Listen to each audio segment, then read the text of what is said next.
રાજકોટથી સમાચાર પ્રાપ્ત થઈ રહ્યા છે। રાજકોટમાં ચડ્ડી બનિયાનધારી ગેંગનો પર્દાફાશ।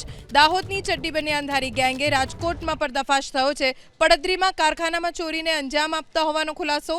ગેંગના 2 સભ્યોની ધરપકડ કરવામાં આવી છે।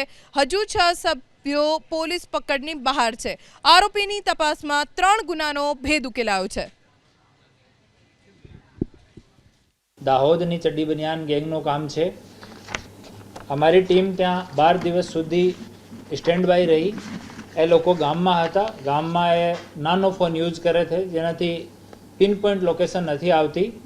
તો ગામથી બહાર નીકળ્યા ત્યારે આ લોકોને પકડવામાં આવ્યા અને જ્યારે આની કોર્ટમાં તારીખ આવતી હતી ત્યારે દિવસમાં એ લોકો કોર્ટ અટેન્ડ કરતા હતા અને રાત્રિમાં પડદરી કે આજુબાજુના એરિયામાં જો પણ જગ્યા મોકો મળે ત્યાં એ લોકો ચોરી કરતા હતા અને ત્યાં કોઈ માણસ એક માણસ મળી જાય તો એના ઉપર હુમલો અને ધાક ધમકી આપીને લૂંટ પણ કરતા હતા।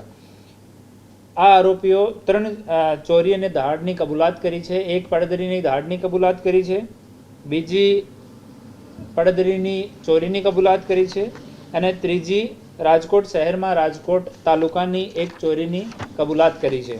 અને આમાં તે 3-4 લોકો અલગ અલગ રોલ પ્લે કરે છે। કોઈ નિગરાની કરે છે, કોઈ લોક તોડે છે, કોઈ કેસ હેન્ડલ કરે છે।